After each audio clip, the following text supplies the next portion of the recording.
All right, guys. Jameson and Alex here.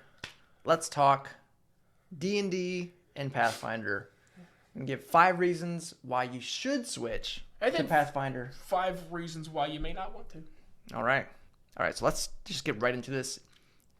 Again, too, for the giveaway, we're maybe going to do a Sourcebook bundle giveaway or a Pathfinder bundle giveaway. There's some stuff with that.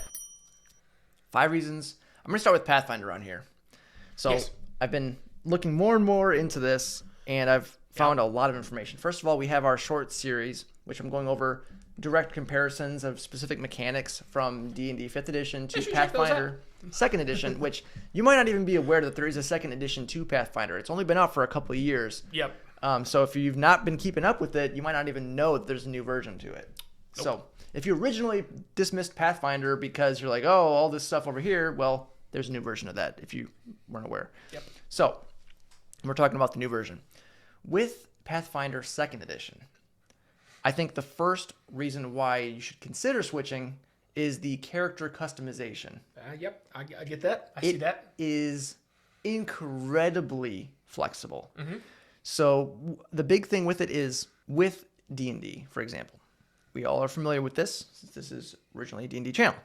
The way your character creation works is you pick your race, you pick your background, you pick your class, pick your subclass, and you're done. There's not really much flexibility in there outside of if you decide to pick specific feats. Or spells. Or spell choice. Different spell choice, can come into play. But yes.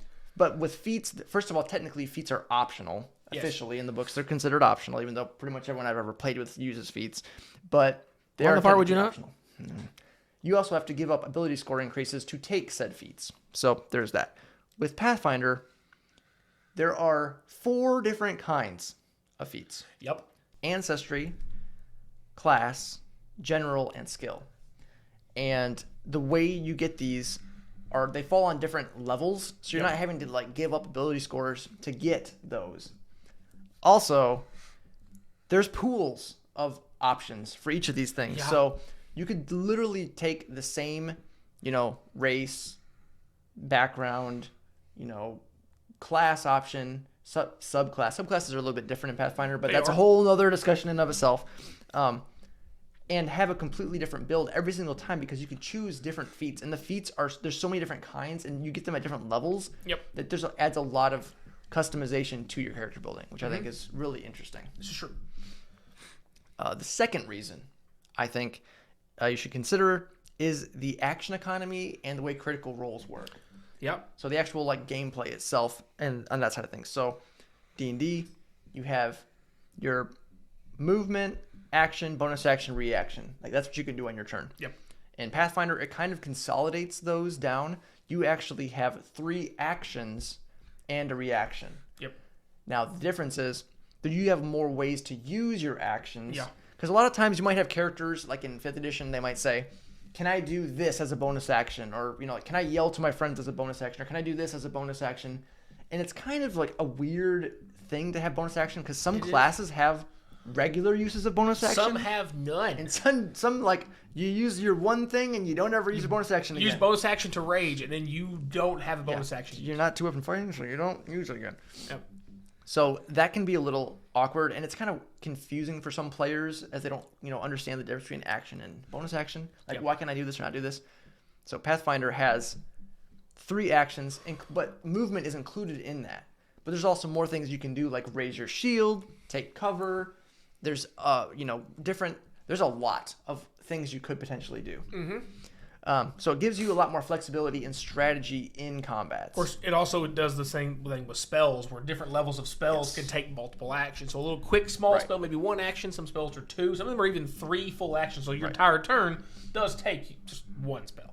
Sure. You don't have that weird, can I cast 2 spells in a turn, or 2 cantrips, or 1 cantrip in a spell? Because that's one thing I see people get confused about a lot too, is spell casting in 5e. Yeah, that was a long learning curve for me as well. Yeah.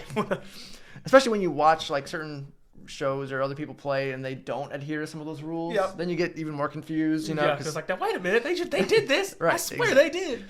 Also, critical roles. So in 5th edition, you have natural 1 is a critical failure. Mm-hmm. Natural 20 is a critical hit.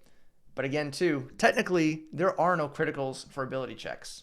That's a homebrew thing. A lot of people play with that because it adds extra dynamics. It's more fun. Let's be real. So technically, criticals are really only for combat with attack hits. Yeah. In Pathfinder, critical rolls are a scaling range. So if you get plus 10 or minus 10 from the DC, it's a critical hit, success, or failure. Yeah. So like if the DC is 15 and you roll a 25, that is a critical hit. Mm-hmm.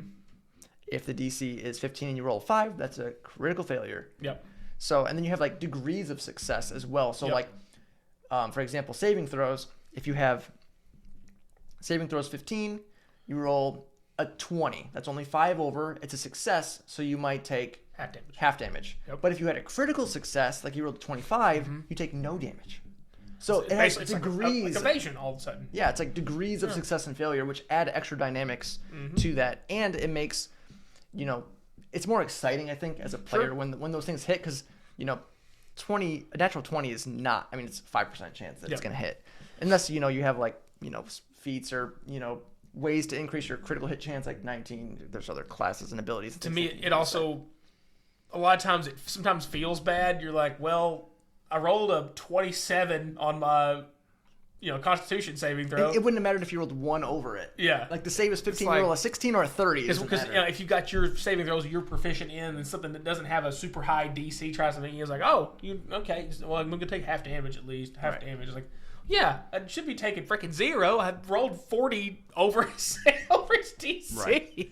And it does feel natural to have like if you just completely destroy a saving throw, to have it reward you, or ability checks. It does work for ability checks as well. Because you will, and you'll make the argument, well, later in campaigns you're not fighting stuff that's low level. Well, you could be, because you could be fighting like the leader who's CR 18, and then he's got like a bunch of little dudes running around. Yeah. Well, the little dude wants to do something to you. You should be able to counteract him very. That's another thing too, is at higher levels the way, and I'll kind of, well, maybe I'll get to this. I'll get to this actually in a second, and we'll do that as number 4. Number 3 is Pathfinder 2E is completely free to play. Yep. Now, D&D 5e, it does have the basic rules, like the SRD and everything is free. You can play with that, but I think that only has 12 of the classes. It doesn't have Artificer because that was added later. Yep. Also, I think all of the classes only have 1 subclass. Okay. I thought it just had the base book, but it didn't have all the ones out of the base book. Yeah, I think it's just the one. I believe it's just the 1 subclass from each class is for free. Now, if you want to get anything beyond that, like extra subclasses, race options. I can't remember how many races are in for free versus the PHB, but it is limited. I know it's like humans, dwarfs. I think halflings might be in there, and elves, maybe one other one, maybe tiefling, are free, but everything else is like outside of that. So yes, and I say free, legally free, obviously, because there are people out there. Anyways, so Pathfinder, actually every single book and mechanic that is printed is accessible for free. There's a website, it's called Archives of Nethys, and I guess there's other ones as well, but this is the main one, I guess. You can get every mechanical feature that's in the printed books for free. Paizo, the creators, know of it. It's endorsed, maybe not endorsed, but allowed by them to be accessed. So you can actually get everything mechanically for free. And that includes all 22 classes. So it'd be like if D&D made Xanathars, Tashas, all those mechanical things free. That's what it would be like. If every single source book was free. Outside, I will specify the Pathfinder stuff. The lore and stuff is not included. So it's just the mechanics, like feats and all that stuff is in there. But the lore and flavor and stuff isn't. So, and of course art and all that too is not. So it is really accessible for players for free legally to get into, which I think is really interesting. It's one of those things. It's good to have access to all the basic stuff to wrap your head around, especially because, and this will kind of roll over to my half a little bit. We'll go. It's a little bit more complicated. There's more going on, so it's good that you have all of the base available to you, so you can wrap your head around it and like have all the options there to kind of figure it out. If you're really going to dive into doing it, having more options is always a good thing. Right. Fourth is high level play and monsters. So with high level play, one thing that is interesting is the way it scales. If you notice in D&D, a lot of campaigns and adventure modules don't really go past level 10 to 12 because honestly the numbers kind of fall apart a little bit. Players start getting absolutely ridiculous with their abilities and things that they can do. Monsters kind of hit like this soft cap where it's like once you get past like AC like 20, 23, 24, they really aren't a whole lot to go past that. Hit point thresholds really kind of cap around 200 to 300 HP for the most part. So that kind of stuff, like certain modifiers can get a little bigger for monsters, but there kind of is this like soft cap. Right. The other way around, however, though, instead of like making things harder to hit and that scaling up, is this stuff just absolutely obliterates you the other way as well. Like where it feels like high level monsters can absolutely one shot low level, like lower health characters. Like you get like an ancient red dragon's breath weapon. If a sorcerer fails that saving throw, they're taken. He might be dead outright. I mean, not unconscious, unconscious from full health. If he depending on what his constitution stuff is like. Right. It's like it's this weird like steady growth to like everything is either like you're mashing it or you're getting mashed. If like for certain characters, it's just like the system does kind of have some weirdness to it. At the highest levels, for sure. I think part of that is because they wanted to try to keep certain things within, like, nothing really gets over 30. No, but it doesn't. Really, it's not much over like 24, except for like 2 or 3 specific. I mean, even things. Like rolls, like it's very rare to roll. A bunch of armor classes. Oh, well, yeah, I mean that too. Yeah, there's like barely nothing. That too. That's or official stuff at least. But like with high level play in Pathfinder, it's a gradual scale system. It's just like 1,000 XP per level. It's not this gradient where it's like you get exponentially more XP to level up. It's just this kind of like flat leveling curve. And with it, the way it balances the monsters and stuff is it has this kind of scaling number system. So you will get like at the high ends, like level 20s and stuff, you will have like ACs of 40. Saving throws of 45. Which, don't be scared. Again, everything scales up at the same ratio. Yes. So things have an AC character of 40. Scale as well. Yeah. So the way that it scales is much cleaner, though the numbers do get bigger. Right. So like there is a cost to that, but there are tools and stuff that can help mitigate some of that Pathfinder meme that I've seen people talk about.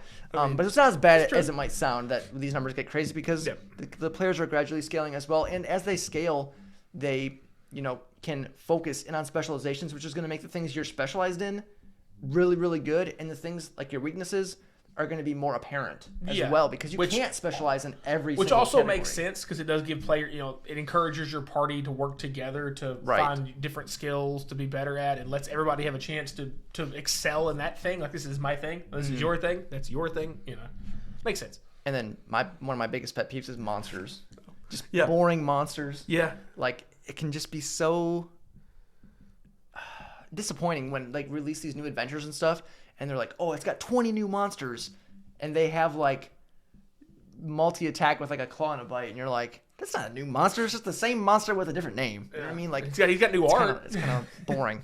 But with Pathfinder, looking through a lot of these, the way the action economy and stuff works as well, and the way that they do conditions, it gives you more variety. There's like levels of conditions, so like you could have bleed effects that deal damage. That's very true. And depending on the level or the value of the condition, it might do more. Or like you can have effects and things like that kind of have varying degrees of detriment to the characters, and they target specific things. And the abilities that the monsters have, pretty much every monster has some kind of unique something. It might not be something really outlandish early on, but they have something unique to them. They're not just like, I have a sword attack, which is nice to have more flavor and variety with monsters, which I appreciate as a DM.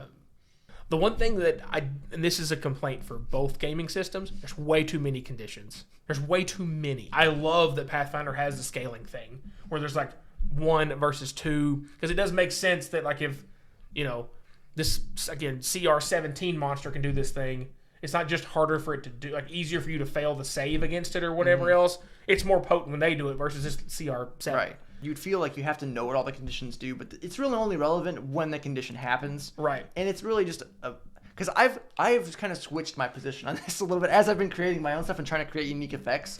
Nope. You kind of have to have these extra things to keep wording concise. Yeah. Because I understand that. Really what it is a lot of the stuff, like you want to have an effect that causes damage over time. Yep. But you don't want to write all of that down every single time and make it like changes a little bit here. So and there. the target has call been it burned. bleeding 3. Bleeding you burned or whatever. Yeah. Don't worry about being overwhelmed as a player with all these options, because a lot of it, you only look at it when it comes up. Yeah. And that's, the GM or DM or whatever can, pull up, oh yeah, what does this condition do again? Oh, it gives you this. So just remember that for now. And when it goes away, you don't worry about it anymore. Both players and DMs be patient with each other, especially if you're changing gaming systems. Rules are going to change. It's going to be more of a learning curve. Is that especially with dealing with all that, because not everybody's going to remember all this stuff off the top of their head. But also be good people at both sides, and have the reference readily available. Sure. So you can get to it quickly. You're not spending 20 minutes trying to figure out what does this do again. Or just improvise. Like a lot of times, just improvise in the moment and look it up later. Also, it's not worth unless it's something like someone's gonna die or something. Yeah. Then look it up. But if it's something like it's not gonna make a huge difference, just improvise in the moment and look it up later and do it right next time. Yes. It's not that big a deal to just kind of do that from time to time. Yeah, for sure. But fifth and final reason why you should switch Pathfinder. I know what Wizards of the Coast. Wizards of the Coast and Hasbro. Yeah. They have clearly made their intentions relevant, or at least no matter how much they walk back or rewrite or change or version 1.37,000. It's a thing now, because even if they walk 100% of it back, even if they do, they've still they played their hand. They've told us that they want to do it, right? And that's enough. Yeah, that's something that's going to be on the radar for I think a while for a lot of people. So that's definitely in and of itself an interesting reason to at least look at other options. Yeah. Because if they do ever flip that switch, it's going to shut off a lot of content for people. Yep. Yeah, obviously, you can still do your own stuff at home, which is fine. But more power to you. A lot of people don't have time to do that, or they really like a certain creator and the way they do stuff. So that can shut down certain play groups, and obviously irritate a lot of people. Yeah, for sure. Well, I get to be the, I guess, devil's advocate to the argument here. I don't know what we're going to call this. Hey, there's no reason. A lot of people have invested a lot of time and money in D&D. They might not. They might feel like that's this feeling of like I'm getting all this, hearing all this stuff about why you should get out of D&D, but at the same time, a lot of people have put time and money in this. Yep. Like it's perfectly fine if you want to just keep what you have and just maybe not get anything new, or be more selective, or even get more homebrew stuff now and less official stuff because of what they're doing. And that's the point I wanted to stress. You can still play D&D in your home, everything else. If you like the system, still everything else, you can still do that. It's it's the dealing. There's nothing wrong with that. If you if wanting to cut ties with Wizards via D&D Beyond, or buying their products directly because of all this, then just don't. Like that's. But it's up to you. Some of the pros of staying with the the D&D 5th edition system, whether it's playing yourself, whatever, local gaming stores, things like that. They're still going to have those game nights, especially as people maybe are trying to transition toward Pathfinder or some other trying other things. They still want to have this as an option. People who want to stay that way or need some more time. Without a question, as Jameis and I have both been doing our due diligence, learning more about Pathfinder and trying to understand what is different and everything. 5th edition D&D is definitely easier to learn. Absolutely. The rule base is simpler. It's a lot easier to get into. What's the term now? Barrier to entry. Yes. Much lower. It's much lower.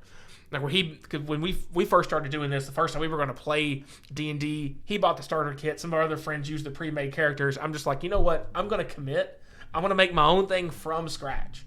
And I within an hour or two with having no background knowledge. Besides, I've played RPGs before. Yeah, it does help. But besides that, no idea of mechanics, had a character, and enjoyed the process of creating the character.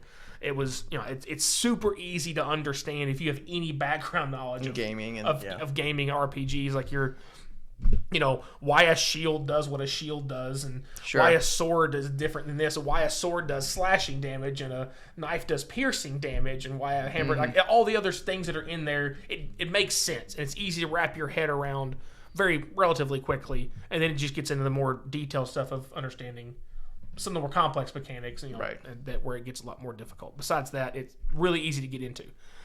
The other thing, like what Jameson talked about, Pathfinder scales well. Numbers do get relatively large, Whereas is Pathfinder it's funny. I hadn't heard that, but I get it.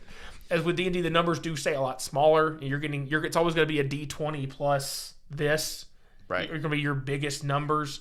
So if you're absolutely busted, you may have occasionally get over a 30 once or twice. Right. Because I mean, if you think, say you have +5 dex, you have expertise and stealth. Yep. You have double that. Proficiency +6, 12 +5. 17 +17. The highest you can roll is like 37. That's if it's capped and you nat 20. You nat 20. Yeah, your 37 would be the highest you can ever roll on an individual stat, unless you want Bardic Inspiration. I'm sure someone's going to be like, well, if you do this and this and this, you have a Bardic Inspiration just because you could do it. And you can get above that. You can get to 40. There's ways to do that, but you're not going to really get above 30 very often. Your entire party is not rolling above a 30 on the same check ever. It's very unless you build 4 rogues or 4 bards or whatever. It's not going to happen. So the numbers are staying smaller, so it's easier to do the quick math, wrap your head around. You're not going to have these this is 24, this is 48, or what's the number with this? Like it's still math because you're still rolling dice and still counting, but they do stay smaller, easier to wrap your head around. The other thing that I know, and this was quick on Jameson's radar because he has done 93.7% of our DMing among our crew. Seems close. Is that there is more DM discretion with this. There's not as much hard rules, so it does allow DMs, and to me it encourages. And what's one of the better parts about it is letting your DM here's the base framework. But again, the whole rule of fun thing that we've both brought up numerous times, other people do too, is it allows DMs the flexibility. It's like, well, the character gave a really creative and interesting and fun way that they're going to do this, so I'm going to maybe adjust the DC of this, or maybe if their character shouldn't be able to do this because they really gave me a good thematic reason their character should know this or would know how to do this, I'm going to let them try to do it anyway. Right. And that's great because moments like that are what create stories to tell among your friends, down the road. Remember that time it did this because of this? It's like, I didn't think that was possible. It's great, Right. Those are the great moments. I will preface this with the core rule book for Pathfinder is over 600 pages. Yeah. So there's like rules for everything. Yeah. But I will say as a DM, I would say, and I will preface it, I mean, this is how I would do stuff, especially early on when you're doing it, is don't worry about, like I said earlier, if you don't know what to do in the moment, improvise the moment. Yep. Maybe go look it up later if it's something important that you want to do right next time. Have the fun now. Figure out whether you did it right or wrong later. So you can still take some of that DM discretion over to the Pathfinder. Oh, sure. But you might feel pressured because there are rules for more specific circumstances to actually, if you have that kind of OCD like I can kind of have with that kind of stuff, is like, I know this isn't right, but I want it to be the way it's supposed to be. You know what I mean? So because this makes more sense. You might feel that pressure to want to do it the right way, which it's okay. You don't have to do it the right way, especially early on. But yes, there is much more flexibility, I think, as a DM in 5th edition. As of today's date, also is an important thing to preface number 4 with. Yes. Organizational and digital tools. Pathfinder doesn't have a D&D Beyond system that's as in-depth as what D&D Beyond is right now with all the books that are there. Because if you get the whole bundle, you have access to anything that Wizards has ever put out. The search system is very refined. The filters are awesome. It's really easy to get what you're trying to get to. You can search up, this, and it will pull up whatever source it's from. It will tell you what source it's from. So if you're trying to figure out, what the PHB says about this versus what a later adventure book brings up about it, you can figure out which reference is where and how you want to do that. It's all there. With Pathfinder, again, with the research we've been doing, the stuff that's out there is not as well collected all in one spot, and the user interfaces aren't quite as good. Right. But a lot of the places are still saying, well, this is a work in progress, and there's tools like it's Nexus Demiplane is the platform. Which they're working on it, but it's all early access still. So it'll have the database and it's clean like D&D Beyond is, but the search functionality is not anywhere near what D&D Beyond is. Right. Yet. Right. Say. And they have a character creation management that's it's in closed alpha again as of current date and time.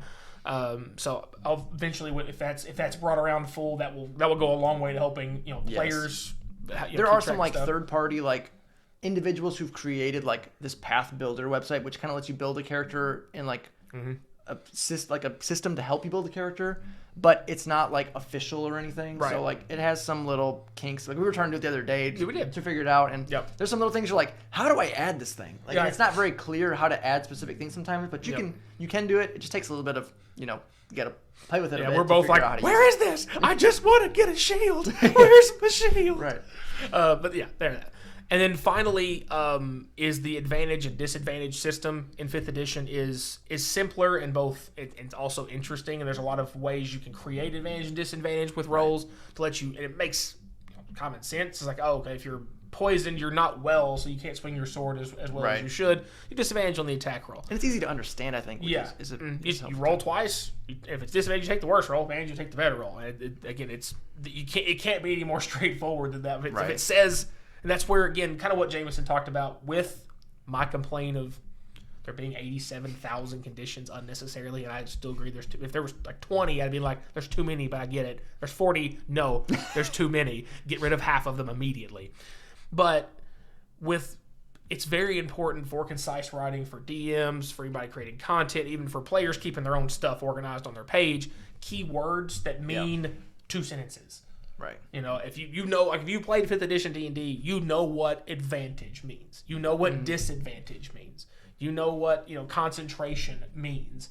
But there's like a whole sentence or two what it means, but based on that keyword, that's what it means. Right. So it's a well put together system on that side of things. Yeah, for sure. I will say too, like with Pathfinder, there are some like ways that they kind of approach advantage and disadvantage, but there is no straight up advantage disadvantage system with Pathfinder. Like they have like flat footed, like if you're flanked, you get a minus to your AC, or certain conditions can give you like clumsy. If you have like clumsy 3, you're gonna get like a -3 to certain ability checks, stuff like that. So you can get like similar effects, but it's not just a straight up roll 2 die and take the higher or lower. So that is a very clean, simple to understand system.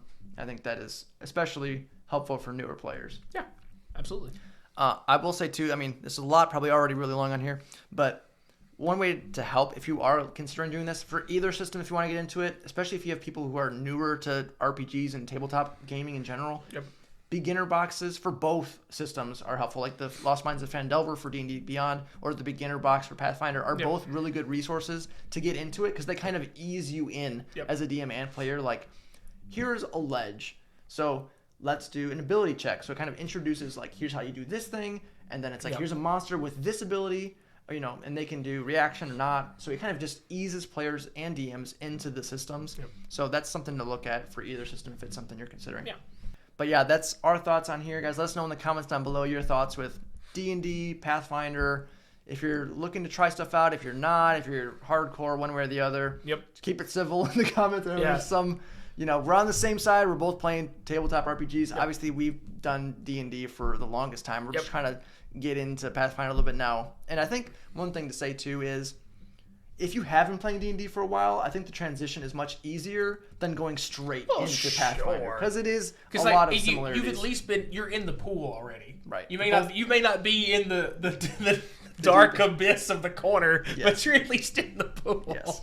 You're about knee high, maybe shin high of like 3 feet underwater. Up the scale of difficulty. But it's definitely something to look at. But that's going to be for today, guys. If you enjoyed the video, don't forget to like, subscribe, hit the bell notifications so you know when all of our new videos are coming out. Check out our Patreon. And as always, thanks for